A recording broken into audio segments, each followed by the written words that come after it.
Hi అండి, కమలతో మీ ప్రయాణంకి స్వాగతం. ఎలా ఉన్నారు?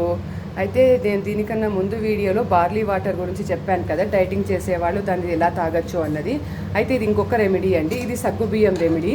ఇది ఏంటంటే మనము డైటింగ్ చేసేటప్పుడు ఏం తినాలి, ఎక్కువ ఫ్యాట్ ఉండకుండా తినాలి, అలానే మన క్రేవింగ్స్ అన్నీ తగ్గాలి, మన కడుపు నిండాలి అని అనుకుంటూ ఉంటాం కదా. అలాంటి సందర్భంలో మనకు ఈ సగ్గుబియ్యం జావ మనకు చాలా ఉపయోగపడుతుందండి. ఇప్పుడు నేను బ్రేక్ఫాస్ట్ కోసము నా కోసం నేను ఇప్పుడు పొద్దున నేను ఈ సగ్గుబియ్యం జావ నేను చేసుకుంటున్నానండి.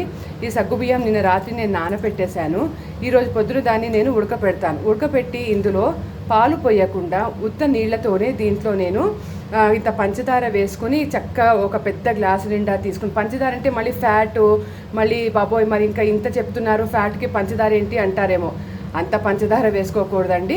మీరు మిశ్రీ కానీ, తాగే వాళ్ళ మిశ్రీ కానీ, లేకపోతే కొంచెం పావు స్పూన్ పంచదార, మరి ఎందుకంటే మనం అన్నీ తగ్గించాలి కదా, అలా అని చెప్పేసి నోటికి హితవుగా ఉండాలి కదా, అందుకని చెప్పేసి హాఫ్ స్పూన్ పంచదార కొంచెం ఉండేటట్టు రుచి అలా కానీ, లేకపోతే తాగే వాళ్ళ మిశ్రీ వేసుకుంటే కూడా ఏం తప్పు లేదు, మామూలు మిశ్రీ వేసుకున్నా తప్పు లేదు.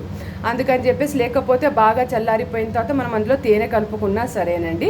ఆ తేనె కలుపుకుని దీన్ని మనము పొద్దున బ్రేక్ఫాస్ట్ కింద దీన్ని కనుక మనం తీసుకున్నట్టయితే మనకు ఇది మంచిగా ఆకలిని తీరుస్తుందండి. చక్కటి అద్భుతమైన ఫలితాలు మనకు కలుగుతాయి. ఒక్కసారి ట్రై చేసి చూడండి. Thank you.